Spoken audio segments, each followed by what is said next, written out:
You've been replaying that last moment in your head, haven't you? The way they looked at you, the pause before they answered, the slight shift in their tone. You walked away wondering, what were they really thinking? Because with someone avoidant, what you see is never the full story. They can sit across from you, hold eye contact, even smile, and still have an entire psychological storm happening beneath the surface. Today, we're stepping inside that storm. We're going to unpack their exact thoughts about you the last time they saw you. Not the polite version, not the detached version, the real internal dialogue they would never admit out loud. When they first saw you that day, their brain didn't relax, it scanned. Avoidant psychology is built around threat detection, especially emotional threat detection. While you might have been thinking about how you felt, they were assessing how safe it was to feel anything at all. They noticed your energy immediately. Were you warm? Were you expectant? Were you distant? Did you seem like you wanted more? Their nervous system clocked every detail. The way your voice softened, the way you leaned slightly forward, the way your eyes searched their face. They might have appeared calm, even composed, but internally there was a quiet calculation happening. How close is this about to get?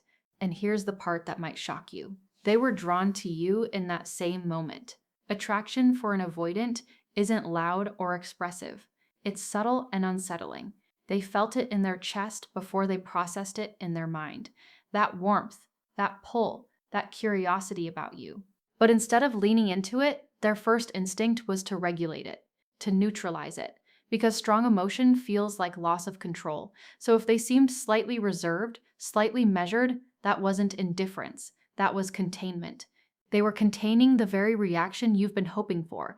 At some point during your interaction, something shifted. Maybe you shared something personal. Maybe you asked a deeper question. Maybe your laughter lingered a little longer than usual. And in that second, they felt exposed.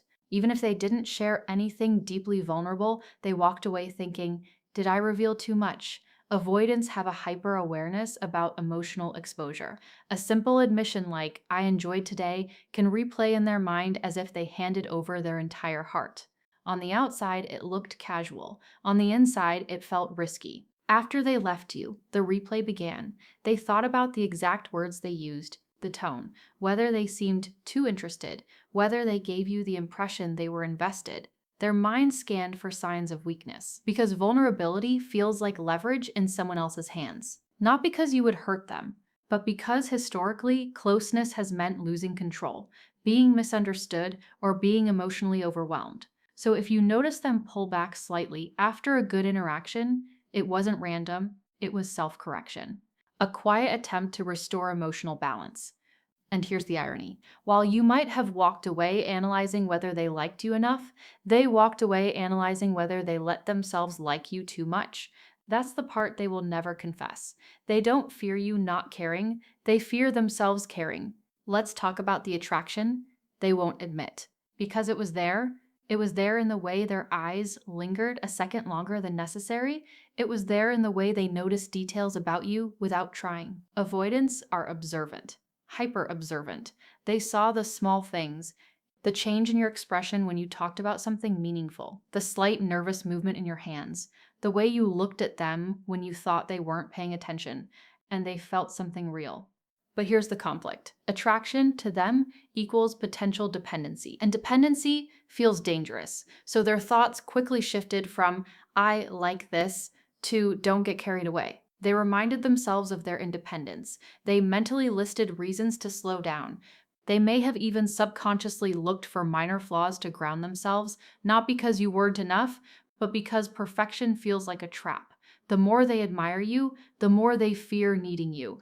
If they seemed slightly cooler toward the end of your time together, it might have been the moment they realized they were enjoying themselves too much. Enjoyment means attachment risk.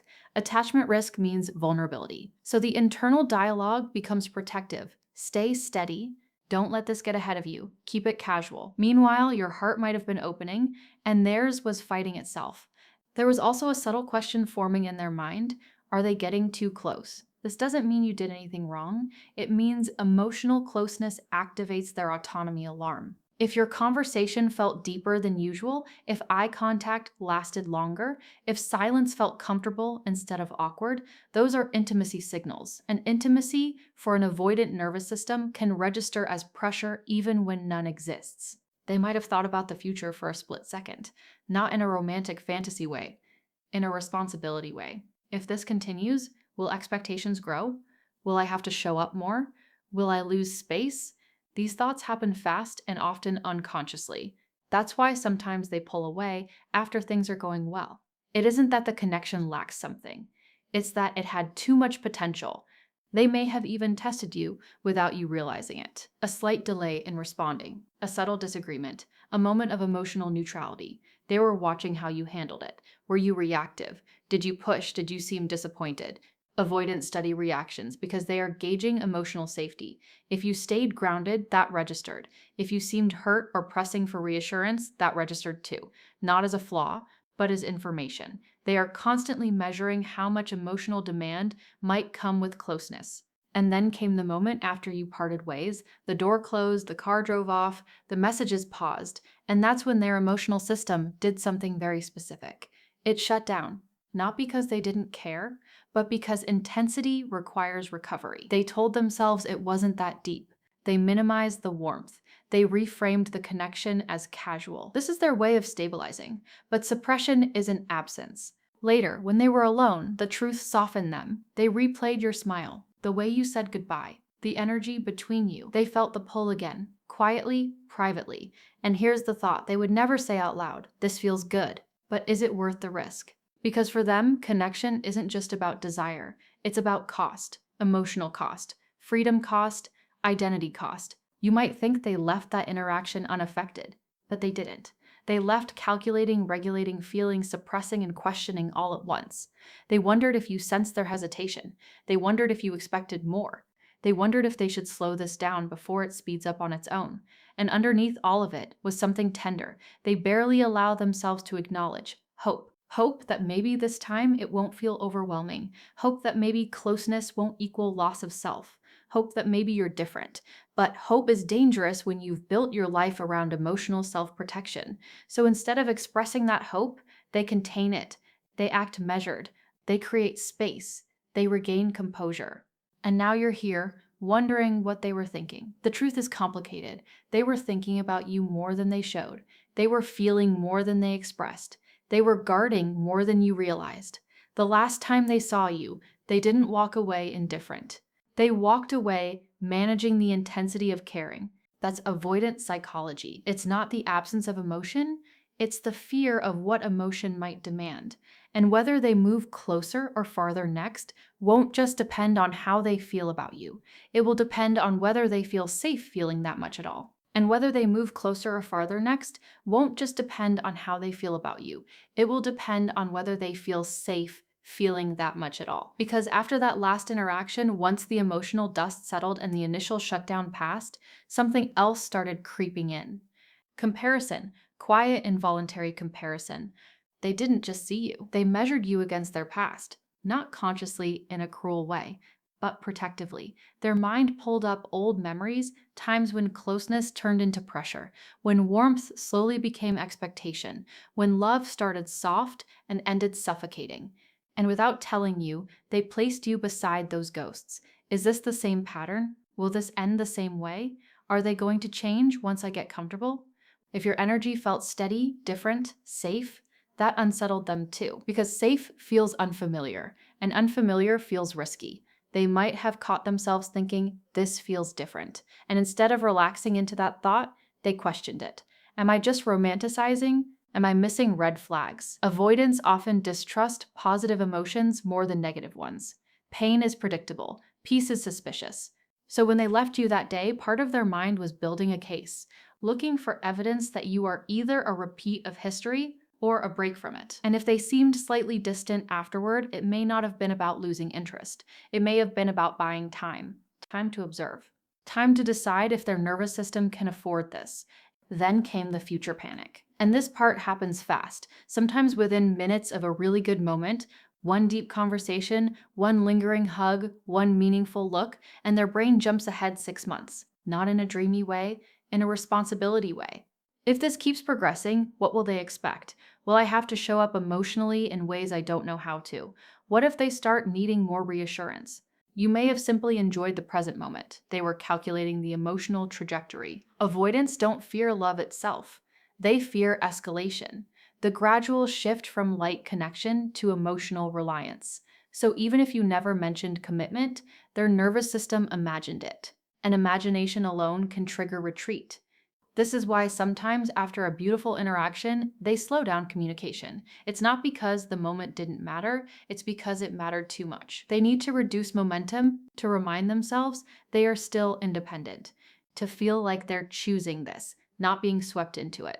If you've ever felt confused by their mixed signals after things went well, this is why progress creates pressure in their internal world, and they deal with pressure by creating space.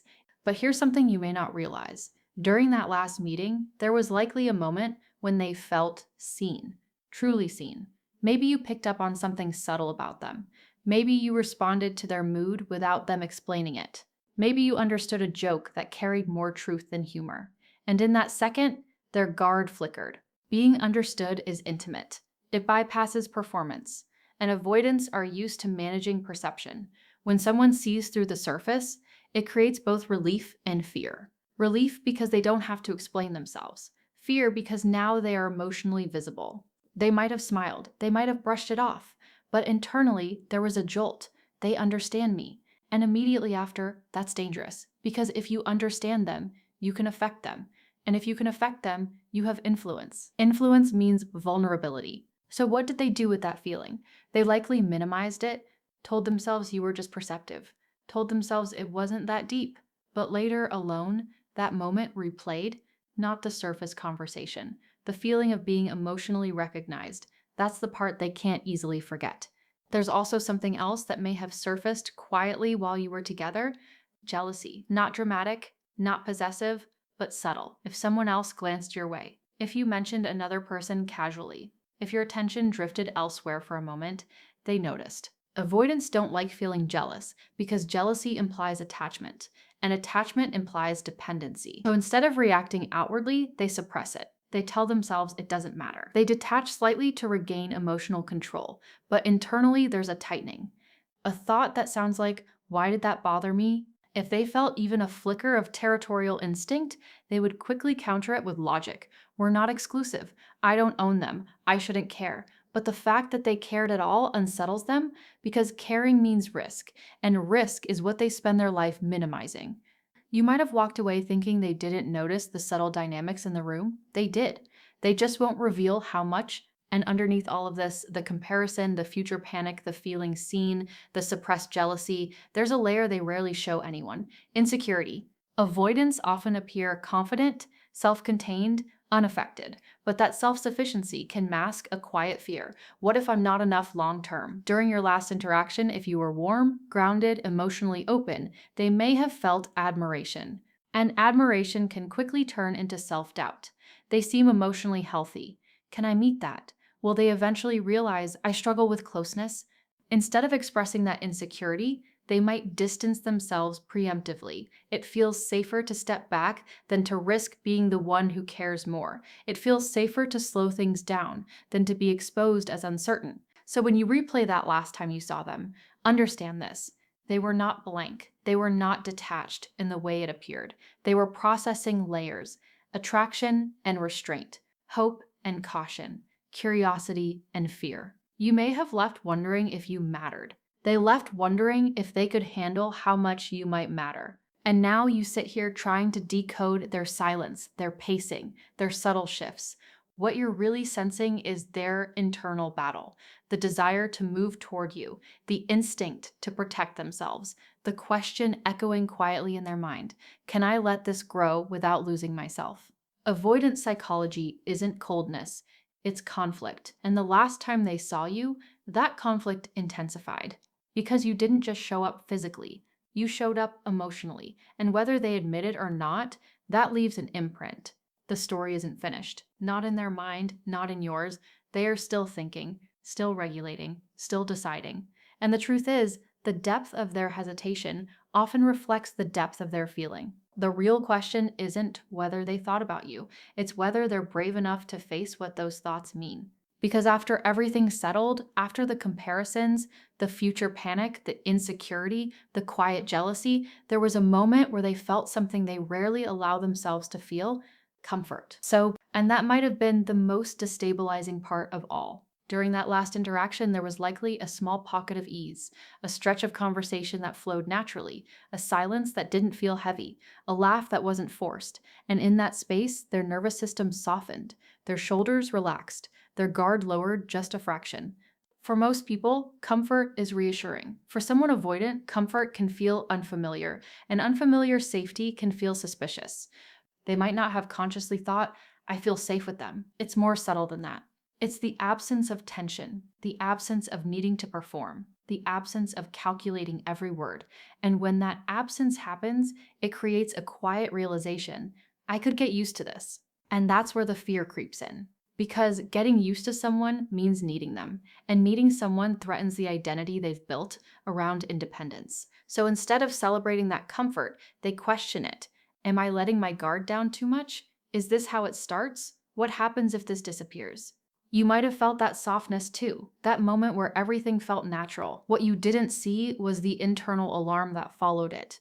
After they left you, another thought likely surfaced, one they wouldn't admit out loud. I don't want to need them. Not I don't like them. Not I'm not interested, but I don't want to need them. There's a difference. Avoidance equate emotional reliance with vulnerability, and vulnerability in their past may have meant disappointment, engulfment, or loss of self. So even if they enjoyed you deeply, their instinct is to maintain a position of emotional self-sufficiency. They might have caught themselves smiling at a memory of you, then immediately neutralized it. They might have wanted to text you, then waited, not because they didn't care, but because initiating too quickly feels like exposure. If you noticed a delay in their response, it may not have been about indifference. It may have been about control. Control over how much they reveal, control over how invested they appear, control over not becoming the one who needs reassurance. Inside their mind, there's a quiet rule: never let someone become essential. And that rule activates most strongly when someone starts to feel exactly that. There was also a very specific moment, maybe so small you wouldn't even remember it, where they considered pulling away. It could have been when your eyes held theirs a second longer than usual, when your voice softened unexpectedly, when you expressed appreciation, when the emotional atmosphere felt thicker than casual. For you, it might have felt intimate, in a beautiful way. For them, it might have felt like a turning point. Avoidants are highly sensitive to shifts in emotional intensity. They can sense when something is deepening, and when they sense deepening, they instinctively evaluate escape routes, not because they want to leave, but because they want to know they can. In that split second, their brain might have whispered, "This is getting real." And that whisper carries weight. They won't tell you when that shift happens. They won't announce that they're feeling overwhelmed. Instead, they rationalize. I'm just busy. I need space. I don't want to rush things. And maybe part of that is true, but beneath the logic is a quieter truth. Closeness triggers survival instincts. If they created a little distance after that meeting, it may have traced back to that exact moment, the second when connection felt undeniable.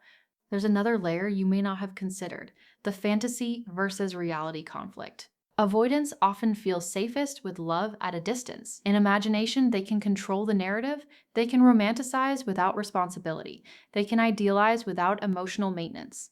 But you are real. Your presence isn't abstract, your feelings aren't theoretical, and real connection requires consistency, communication, effort. During your last interaction, they may have felt the gap between fantasy and reality narrowing. It's easy to enjoy the idea of someone, it's harder to step into the daily vulnerability of actually building something. They might have thought, I like this, and immediately after, can I sustain this? Because sustaining intimacy requires showing up even when it's inconvenient. It requires emotional transparency. It requires not disappearing when things feel heavy. And they're not sure they trust themselves to do that. So sometimes instead of risking failing at real love, they retreat to the safety of possibility. Possibility doesn't demand consistency, reality does. If they seem stuck between warmth and distance, it's often because they are torn between enjoying the fantasy and fearing the responsibility of the real. And finally, beneath everything, beneath the control, the fear, the comparisons, the comfort, the insecurity, there's one core narrative driving their thoughts about you. Control equals safety. As long as they feel slightly detached, slightly less invested, slightly less expressive, they feel protected. They believe that if they don't give too much, they can't lose too much. So the last time they saw you, part of their mind was calculating emotional balance. Am I giving more than they are? Do they seem more invested? Am I at risk of caring more? They don't want to be the one leaning further in. Not because love is a competition, but because being the one who cares more feels like standing without armor. You might interpret their composure as lack of depth, but often it's the opposite. The more depth they feel, the more composed they try to appear.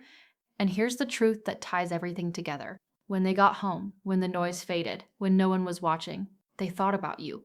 Not casually, not vaguely, specifically. They remembered the details, the tone of your voice, the expression on your face, the way the moment felt between you. And in that private space, without needing to perform detachment, they allowed themselves a few seconds of honesty. This matters. But immediately after that, honesty comes the question that defines avoidant psychology. Is this worth the risk of losing control? That's the exact thought that lingers. You weren't invisible to them. You weren't insignificant. You weren't overanalyzing everything for nothing. The last time they saw you, their internal world shifted. They felt attraction and tried to contain it. They felt comfort and questioned it. They felt the potential for closeness and measured the cost. They felt hope and tried to suppress it. And now the space between you is filled with their processing. If they move closer, it will be because they've decided the connection is safer than their fear. If they move away, it won't be because you didn't matter. It will be because you did. And that's the complexity you're dealing with. Avoidant psychology isn't about not feeling. It's about fearing how deeply they might. So as you sit there wondering what went through their mind the last time they saw you, understand this: you activated something real. The only question left is whether they're ready to face it or whether self-protection will win again. Because after that night, after the memories replayed and the emotions were temporarily contained, something quieter began to unfold inside them. Not dramatic, not obvious, but steady. They started narrating a story about you. Avoidants don't just feel, they construct explanations for what they feel, and the story they build determines what happens next. At first, the story might have sounded protective.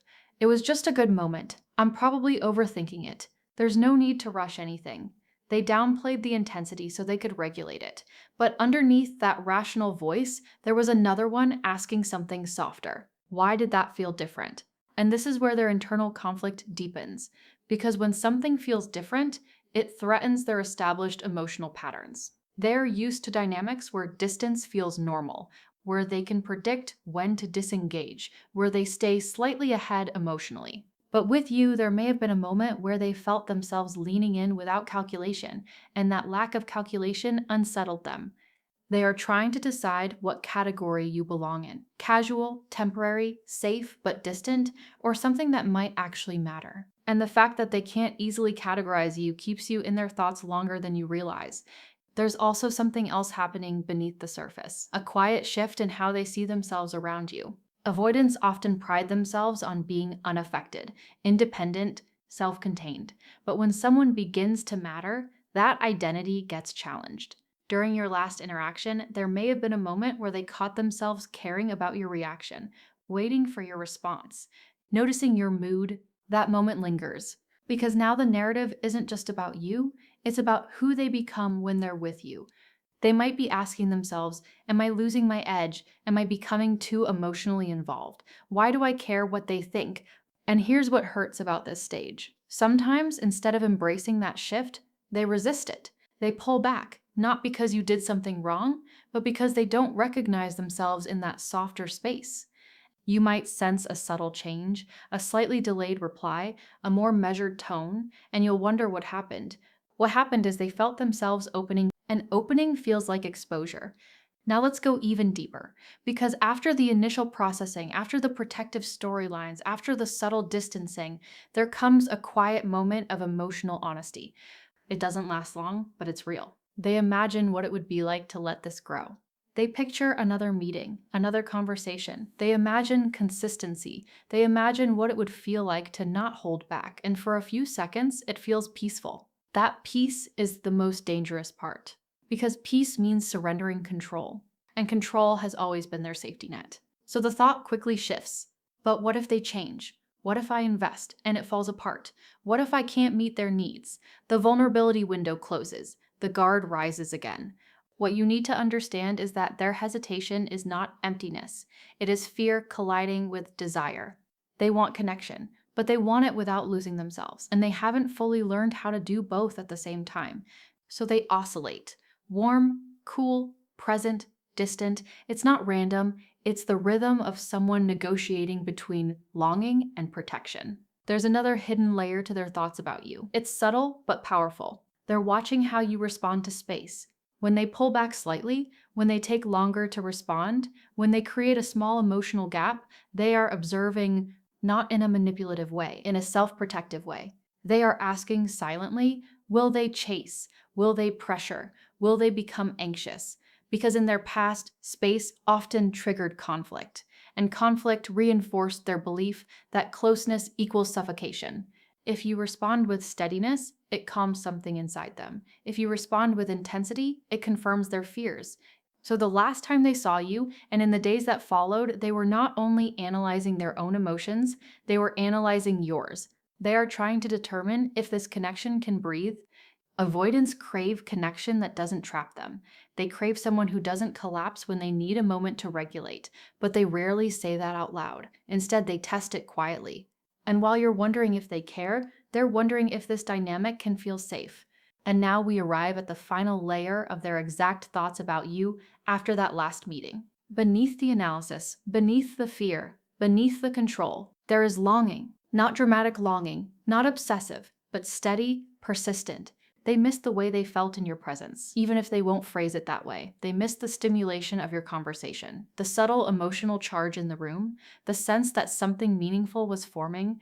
They may not reach out immediately, they may not express that longing directly, but it's there in the pauses, in the moments when they pick up their phone and put it back down, in the times your name crosses their mind without invitation. And here's the part that matters most for you to hear. If they distance themselves, it doesn't erase what they felt. If they hesitate, it doesn't invalidate the connection.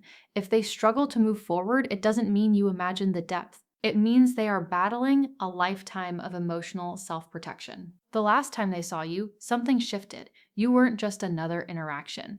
You became a possibility, and possibility is both beautiful and terrifying for someone who learned to survive by staying slightly detached. So as you sit with your own thoughts, replaying the moment, wondering if it was mutual, understand this. They felt it. They thought about it. They are still thinking about it.